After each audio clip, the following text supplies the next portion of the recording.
फिर से यही बात करना।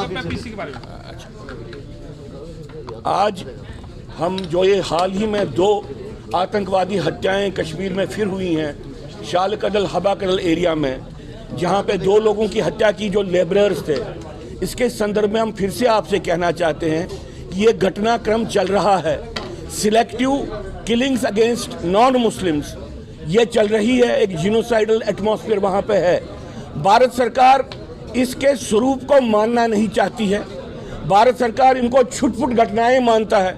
इसलिए भारत सरकार को जो एक व्यवस्था का निर्माण करना चाहिए इस आतंकवाद का मुकाबला करने के लिए, वो नहीं कर पा रहे हैं। इसलिए जब आतंकवादी सिक्योरिटी फोर्सेस पे हमला करते हैं, वहाँ पर भी गवर्नमेंट की जो असफलता है आपके सामने है, और सॉफ्ट टारगेट जो सिविलियंस वहाँ पे हैं, और हर एक सेगमेंट के सिविलियंस, जो कश्मीरी हिंदू वहाँ पे रहता है, जो कश्मीरी हिंदू वहाँ से निकला नहीं, जो हिंदू वहाँ पे नौकरी करता है, जो हिंदू वहाँ पे लेबरर बन के जाता है, हर एक वर्ग को उन्होंने निशाना किया है।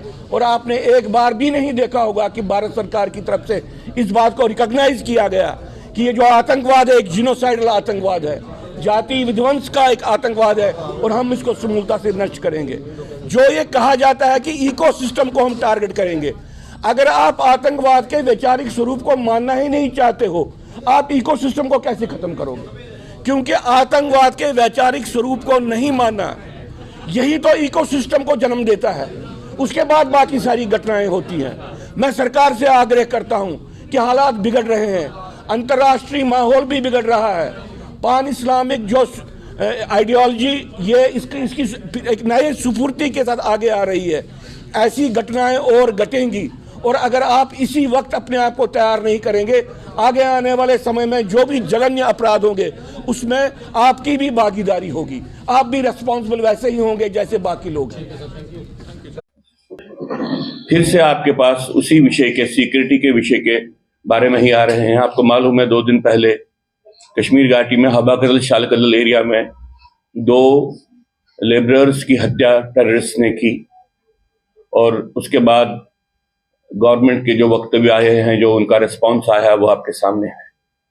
हम आज फिर से सरकार से ये बात आग्रह करना चाहते हैं, जो ये आतंकवादी गतिविधियां हो रही हैं, हिंदू सिविल या नॉन मुस्लिम सिविलियन टारगेट्स पे जो हमले हो रहे हैं, और जो सिक्योरिटी टारगेट्स पे हमले हो रहे हैं, क्या आप इनमें जो निहित जो मैसेज है, अंडरलाइंग मैसेज है, वो समझते हैं या उसको समझने का प्रयत्न करते हैं? बार बार हमको इस निराशा का सामना करना पड़ता है कि आप जो आतंकवाद चल रहा है जम्मू कश्मीर में, उसकी जो मैसेज है, उसका जो अंडरलाइंग काज है, उसको आप देखना नहीं चाहते हैं, उसका आप मुकाबला नहीं करना चाहते। हर एक आतंकवादी गतिविधि के बाद आप सुनते हैं कि अब सिक्योरिटी को बीफ अप किया गया है, वहां पे जो माइनॉरिटी क्लस्टर्स है उसके इर्द गिर्द हमने वहां पे सिक्योरिटी पिकेट्स को खड़ा किया है। हमने वहां पे जो डोमिनेंस के लिए हमने वहां पे अब संख्या बढ़ा दी है। हमको ये समझ में नहीं आता है कि ये बीच में ये डोमिनेंस कम करने के लिए क्या होता है। अगर आपकी हाई अलर्ट है, आपकी सिक्योरिटी है, ये फिर कम कैसे होती है? कौन उसके लिए आपको आदेश देता है? कहां से आपको निर्देश आता है? और बाद में आप बोलते हैं कि अब हमने बीफ अप किया है। आपको माइनॉरिटी क्लस्टर्स को ही क्यों प्रोटेक्ट करना है? अगर आतंकवाद आपकी नजर में सबके खिलाफ है, फिर माइनॉरिटी क्लस्टर्स को ही क्यों आप प्रोटेक्ट कर रहे हैं? आप इस आतंकवाद के आइडियोलॉजिकल स्वरूप को मानना नहीं चाहते हैं, और उसके राजनीतिक कारण हैं, और उसके कारण जो कुछ भी गड़बड़ होती है उसी के कारण होती है। माननीय होम मिनिस्टर जी ने बहुत बार ये कहा कि हम इकोसिस्टम को खत्म करेंगे जो आतंकवाद को चलाता है। उन्होंने यहाँ के लेफ्टिनेंट गवर्नर ने बार बार कहा कि हम इकोसिस्टम को टारगेट करेंगे। ये इकोसिस्टम किससे बनता है? ये इकोसिस्टम बनता है जब आप आतंकवाद के सही स्वरूप को नहीं मानते हो, जब आप आतंकवाद के वैचारिक दृष्टिकोण पे आप पर्दा डालते हो, जब आप खुद आतंकवाद को सेकुलराइज करते हो, तो ये इकोसिस्टम बन जाता है। मैं आज फिर आपसे आग्रह करूंगा कि जम्मू कश्मीर में जहां पे हिंदू माइनॉरिटीज रह रही हैं उनके खतरे बढ़ रहे हैं, कश्मीर घाटी में खास तौर से बढ़ रहे हैं, वहां बाहर से आए हुए जो हिंदू नॉन मुस्लिम थे उनके खतरे बढ़ रहे हैं, टूरिस्ट के खतरे बढ़ रहे हैं। और ये बात मैं इसलिए भी बोल रहा हूं कि जो हमास इसराइल का युद्ध चल रहा है, इससे पान इस्लामिक आतंकवाद, उनकी विचारधारा में क्या फर्क पड़ रहा है, इसका आप संज्ञान ले लीजिए। क्योंकि जितनी देर आप सिचुएशन को नकारेंगे और डे टू डे लेवल पे इसको फाइट करेंगे, आप इस आतंकवाद का मुकाबला नहीं कर पाएंगे, आप हमको सेटिस्फाई नहीं कर पाएंगे, आप हमको एश्योर नहीं कर पाएंगे। अभी तक जो आपकी सारी गतिविधि है वो आतंकवाद के सही स्वरूप को नकारने वाली गतिविधि है, और जब आतंकवाद के सही स्वरूप को नकारते हैं, ये आतंकवाद के पनपने का सबसे बड़ा इकोसिस्टम बनता है।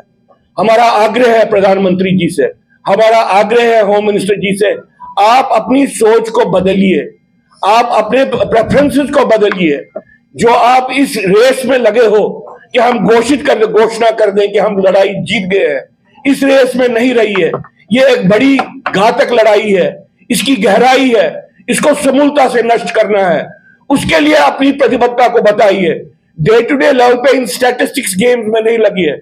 मैं आपको कहना चाहता हूं कि इस सरकार की तरफ से पिछले 2 महीने में बार बार ये आए, आपके सामने आंकड़े आए कि 31 के करीब अब कुल आतंकवादी रह गए।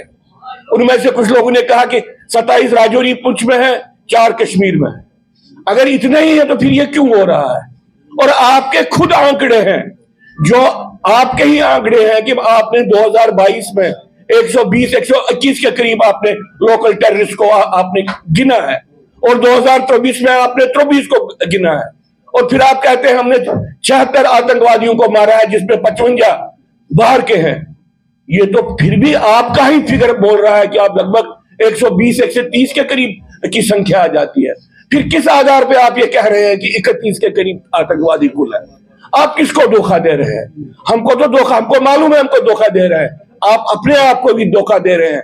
और अपने आप को धोखा देने के कारण आपके स्टैंडर्ड ऑपरेटिंग प्रोसीजर सफर हो रहे हैं, आपकी अलर्टनेस सफर हो रही है। क्योंकि अगर आप घोषणा करते हैं कि हम आतंकवाद के खिलाफ लड़ाई जीत गए हैं, तो आपकी अलर्टनेस, आपकी प्रिपेयर्डनेस, आपकी स्ट्रिक्टनेस, वो सब कुछ कंप्रोमाइज हो जाएगी।